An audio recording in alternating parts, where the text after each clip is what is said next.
My fiancée laughed while her dad called me a broke leech at our engagement dinner, so I dropped the ring in her champagne and walked out. I'm 31 years old, and 3 months ago I learned that the woman I'd planned to marry and her entire family saw me as nothing more than a financial burden they were graciously allowing into their lives. My fiancée Isabella and I had been together for 2 years, and I thought I was joining a family that respected me.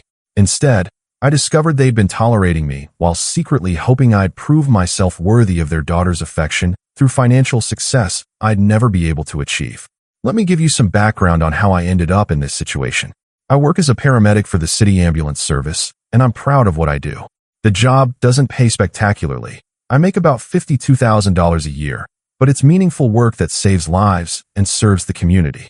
I've been doing it for 8 years now, and I've never wanted to do anything else. Isabella and I met at a hospital where I was dropping off a patient.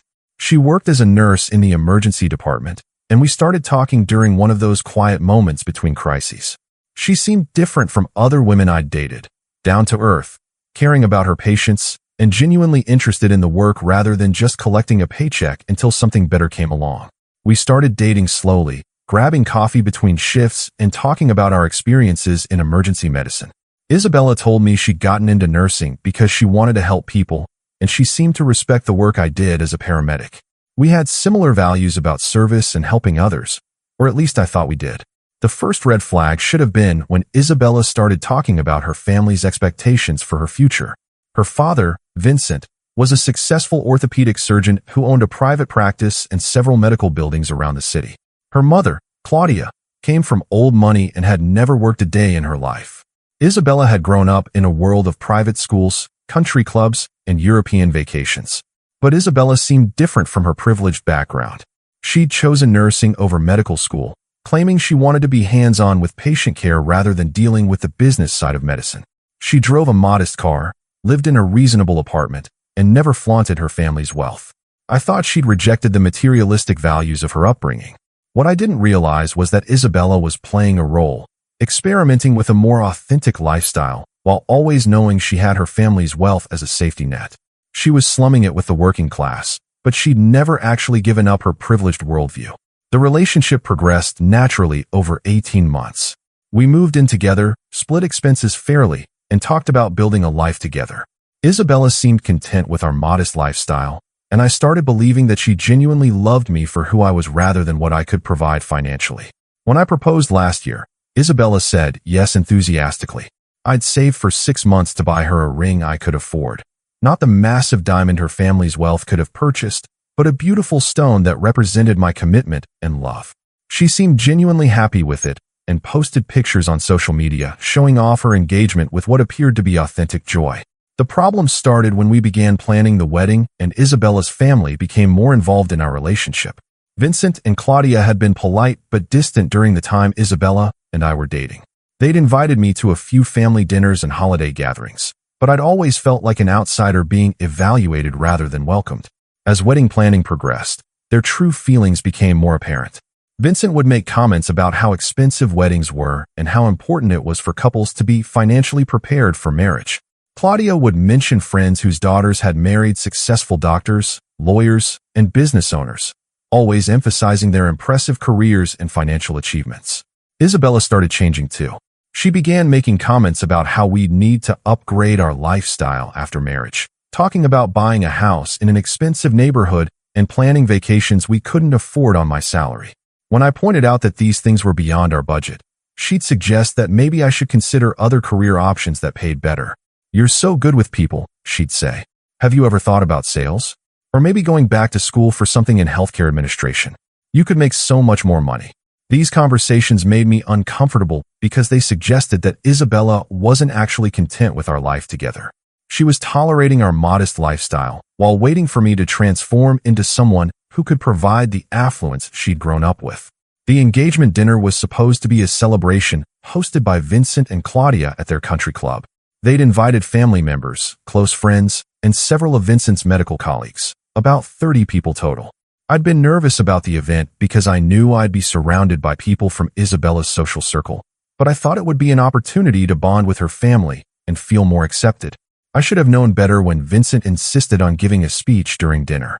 He stood up at the head of the table with a champagne glass in his hand, and I could immediately tell this wasn't going to be a simple toast to our happiness. "I want to thank everyone for joining us tonight to celebrate Isabella's engagement," he began. "As her father, I've always wanted the best for my daughter, and I've taught her to expect excellence in all aspects of her life." The room was quiet, everyone focused on Vincent's words. I was sitting next to Isabella, holding her hand, thinking this might actually be a moment where her father welcomed me into the family. "Isabella has always been ambitious and successful," Vincent continued. "She could have married anyone, doctors, lawyers, successful businessmen, men who could provide her with the lifestyle she deserves." I felt my stomach drop as I realized where this was heading. Instead, she's chosen to marry someone who...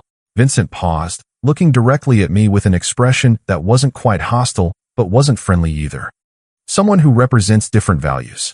Isabella squeezed my hand, but when I looked at her, she was smiling and nodding along with her father's speech like this was perfectly normal. That's when I knew the evening was about to become a nightmare. Vincent continued his speech, and with each word, it became clearer that this wasn't a celebration of our engagement, but a public examination of my worthiness to marry his daughter. The 30 guests sat in uncomfortable silence as Isabella's father systematically outlined why I was an inadequate choice for his precious child. "Don't get me wrong," Vincent said, his voice carrying the practiced authority of someone accustomed to being the smartest person in the room. "Emergency services are important. We need paramedics and firefighters and police officers. These are noble professions that serve the community." He paused to take a sip of his champagne, letting the word noble hang in the air with just enough emphasis to make it sound condescending. "But when my daughter chooses a life partner, I have to consider her future security and happiness. Isabella has been raised with certain expectations, certain standards of living that she's accustomed to." I could feel every pair of eyes in the room focused on me. Isabella's cousins, her mother's book club friends, Vincent's medical colleagues. They were all watching to see how I'd react to being publicly dissected by my future father-in-law. Isabella could live in any neighborhood, travel anywhere in the world, send her children to the finest schools. But she's choosing to limit herself to what a paramedic's salary can provide. Vincent looked around the room, making eye contact with several guests as if he was sharing a concern they all understood. "Now, I'm not saying that money is everything," he continued, though his entire speech suggested otherwise. "Character matters, of course. Work ethic matters. But let's be practical about what marriage actually requires in terms of financial stability." That's when he dropped the line that changed everything. I just hope that Isabella's choice to marry someone so far beneath her usual standards doesn't become a source of regret when reality sets in. The room went dead silent. I felt like I'd been punched in the stomach, not just because of what Vincent had said, but because of how casually he'd said it. Like calling me beneath his daughter's standards was just an objective observation rather than a devastating insult. But what hurt even more was Isabella's reaction. Instead of defending me or looking uncomfortable with her father's cruelty, she was smiling and nodding like he'd made perfectly reasonable points about our relationship. Vincent wasn't finished. "I've seen too many young women marry for love without considering practical realities," he said. "They think they can live on romance and good intentions, but bills don't pay themselves, and lifestyle expectations don't just disappear because you're in love." Several guests were nodding along now, apparently agreeing with Vincent's assessment of my inadequacy. I recognized the expressions on their faces, the same look people get when discussing a charity case or someone who needs help but probably won't accept it gracefully. "Isabella has expensive tastes because she's been raised with quality," Vincent continued. "She appreciates fine dining, international travel, designer clothing, cultural experiences. These aren't frivolous luxuries. They're part of who she is." I wanted to interrupt, to point out that Isabella had never mentioned caring about designer clothing or expensive dining during our 2 years together. But I was too stunned by the public humiliation to formulate a response. So when I see my daughter choosing to marry someone who can't provide these things, I have to wonder if she's really thought this through. Is she prepared to give up the lifestyle she's always known? Is she prepared to shop at discount stores and eat at chain restaurants and drive economy cars for the rest of her life? Vincent's voice carried a note of sadness, as if he was genuinely concerned about his daughter's future happiness rather than just insulting her fiancé in front of 30 witnesses. "I hope I'm wrong," he said, looking directly at me again. "I hope that Isabella's choice to marry so far below her social class works out better than these situations usually do." Below her social class. The phrase hit me like another physical blow. But I have to be honest about my concerns. When someone from Isabella's background marries someone from... Vincent paused, clearly searching for a diplomatic way to describe my inferior status. Someone from a more limited background. There are usually conflicts about money, lifestyle, and expectations. That's when Isabella finally spoke up, but not to defend me. "Daddy, I think you're being a little harsh," she said with a laugh that made my blood run cold. "Walker isn't that bad with money. He's just not used to thinking about long-term financial planning the way we are. Not that bad with money. Like I was a child who needed guidance rather than a grown man who'd been managing his own finances for over a decade. I'm sure we can work through any differences," Isabella continued, still smiling. "Walker is learning about how our family approaches these things. Learning. Like I was a student being taught proper behavior by my social superiors." The conversation continued around me as guests began offering their own thoughts about cross-class marriages and the challenges they presented. I sat there listening to 30 people discuss my relationship like I wasn't present, analyzing my suitability as a husband like I was a job candidate being evaluated for a position I probably wasn't qualified for.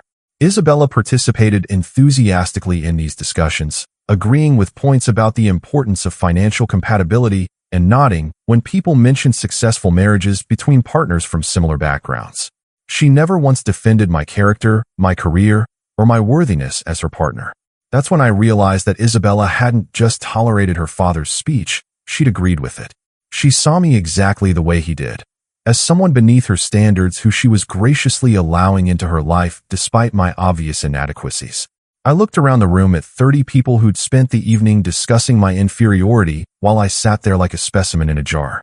Then I looked at Isabella, who was still smiling and participating in conversations about my shortcomings like this was perfectly normal behavior. That's when I stood up, picked up Isabella's champagne glass, and did something that ended our engagement in the most memorable way possible. I stood up slowly, my chair scraping against the country club's marble floor loud enough that several conversations stopped mid-sentence. Isabella looked up at me with mild curiosity, probably expecting me to excuse myself to use the restroom or step outside for some air after the emotional beating I'd just endured. Instead, I reached into my jacket pocket and pulled out the engagement ring she'd given back to me earlier that week for cleaning. I'd been planning to surprise her by having it professionally polished for our engagement photos, but now it was going to serve a very different purpose. "Isabella," I said, my voice calm despite the adrenaline coursing through my veins. "I need to return something that belongs to you." The room went completely silent. Even the servers stopped moving, sensing that something significant was about to happen. Isabella's smile faltered slightly as she realized I was holding her engagement ring. "Walker, what are you doing?" I looked around the room at the 30 people who'd spent the evening discussing my inadequacies like I was a charity case they were all trying to figure out how to help. Vincent was still standing at the head of the table, his champagne glass frozen halfway to his lips. "I've been sitting here listening to your father explain why I'm not good enough for you," I said, keeping my voice level and clear so everyone could hear. "And I've been watching you agree with every word he's said." "Walker, please don't make a scene," Isabella whispered, but her voice carried in the silent room. "A scene?" I asked. "Your father just spent 20 minutes explaining to 30 people why I'm beneath your social class, why my career is inadequate, and why you're making a mistake by marrying me. And you sat there laughing and agreeing with him." Isabella's face flushed red. It wasn't like that. Daddy was just expressing some concerns about our future. He called me a broke leech who was beneath your standards," I said bluntly. "And you laughed." The accuracy of that summary seemed to hit several guests uncomfortably. Vincent started to speak, but I held up my hand to stop him. "I'm not finished," I said. "See, Vincent, you're absolutely right about one thing. Isabella and I are from different social classes, but you're wrong about which one of us should be embarrassed by that." I turned to look directly at Isabella, who was staring at me with growing alarm. For 2 years, I thought I was dating someone who cared about helping people and making a difference in the world. Someone who chose nursing because she wanted to serve others, not because she was killing time until she found a rich husband. "That's not fair," Isabella protested. "What's not fair?" I continued. "Is sitting here listening to your father insult my character and my career while you nod along like he's making reasonable points. What's not fair is discovering that the woman I wanted to marry sees me exactly the way her family does, as someone who isn't good enough." I held up the engagement ring so everyone in the room could see it clearly. You want to know the difference between your social class and mine? In my social class, we don't invite someone to dinner just to humiliate them in front of 30 witnesses. In my social class, we don't measure someone's worth by their bank account or their ability to buy expensive things. Vincent finally found his voice. Now see here, young man. No, you see here. I interrupted, my patience finally exhausted. I work as a paramedic because I believe in helping people when they're having the worst days of their lives.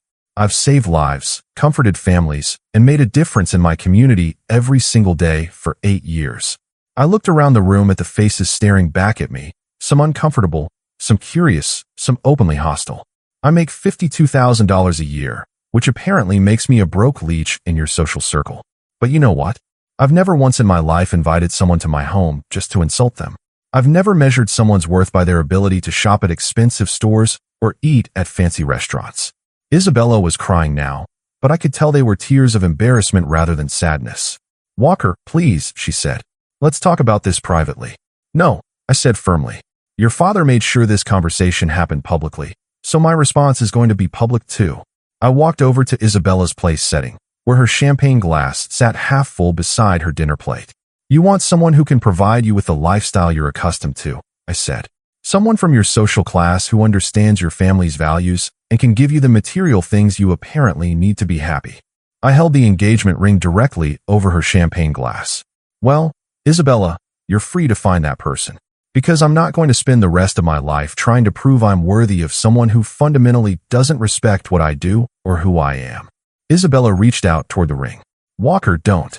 I dropped the ring into her champagne glass, where it landed with a small splash and sank to the bottom among the bubbles. Consider this my resignation from the position of trying to meet your family's standards, I said. The room was so quiet I could hear the country club's grandfather clock ticking in the lobby. 30 people sat frozen, staring at the engagement ring sitting in the bottom of Isabella's champagne glass, like it was the most shocking thing they'd ever witnessed. I pulled out my wallet and placed a $50 bill on the table next to my untouched dinner plate. That should cover my portion of tonight's meal, I said. Thank you for the educational experience about your family's values. Then I walked out of that country club with my dignity intact and my future wide open, leaving behind a room full of people who'd just learned that sometimes the person you're looking down on is actually looking down on you. I walked out of that country club and drove straight home, my hands shaking slightly from the adrenaline, but my mind clearer than it had been in months. For the first time since Isabella and I had started planning our wedding, I felt like I could breathe properly. The suffocating weight of trying to prove myself worthy of her family's approval was gone, replaced by the liberating realization that their approval wasn't something I wanted anymore. My phone started buzzing before I even made it home. Text messages from Isabella, missed calls from numbers I didn't recognize, and voicemails that I had no intention of listening to. I turned off my phone and spent the evening sitting on my couch, thinking about how completely I'd misjudged the woman I'd planned to marry. The next morning, I found 17 missed calls from Isabella and a series of increasingly frantic text messages that showed me exactly how little she understood about what had happened at dinner. Walker, I can't believe you embarrassed me like that in front of my entire family, one message read. We need to talk about this like adults. Another message said, I know Daddy was a little harsh, but you completely overreacted. We can work through this if you just apologize, and we can move past it. The most revealing message came at 2 a.m. I told everyone you were having work stress, and that's why you acted so strangely. We can fix this, but you need to call me back immediately. Work stress. Isabella was telling people that my reaction to being publicly humiliated was due to job-related pressure rather than acknowledging that her family had treated me despicably. She was still protecting their reputation while dismissing my legitimate response to their cruelty. I finally turned my phone back on and called Isabella that afternoon, not because I wanted to reconcile, but because I needed to make sure she understood that our relationship was permanently over. Walker, thank God, she said when she answered. I've been worried sick.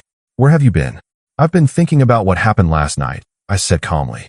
And I need you to understand that we're done. Permanently. Don't be ridiculous, Isabella said, her voice taking on the same dismissive tone she'd used at dinner. You're upset because Daddy was protective of me, but that's what fathers do. We can work through this. Your father called me a broke leech who was beneath your social class, I said, and you laughed along with him. There's nothing to work through. He never used those words, Isabella protested, though we both knew the meaning had been clear regardless of the specific language. Isabella, you sat there while your father spent 20 minutes explaining to 30 people why I wasn't good enough for you. You participated in conversations about my inadequacies like I wasn't even present. You agreed when people said cross-class marriages usually fail. There was a long pause before Isabella spoke again, and when she did, her tone had shifted to something colder. Maybe if you'd actually tried to fit in with my family instead of being so defensive about your limitations, this wouldn't have happened. My limitations. Even now, after everything that had occurred, Isabella couldn't understand that the problem wasn't my career or income. It was her family's values and her agreement with them. You're right, I said. I do have limitations. I'm limited by having principles. I'm limited by believing that someone's worth isn't measured by their bank account. I'm limited by thinking that the person I marry should respect and support my career instead of seeing it as something I need to overcome. You're being dramatic, Isabella said. All families have expectations for their children's spouses. That's normal. No, Isabella. Normal families don't invite their daughter's fiancé to dinner just to publicly humiliate him. Normal families don't discuss someone's inadequacies while he's sitting right there. Normal families show basic respect for people their children choose to love. I could hear Isabella crying, but I knew they were still tears of frustration rather than genuine remorse. I can't believe you're throwing away everything we built together over one difficult conversation, she said. I'm not throwing anything away, I replied.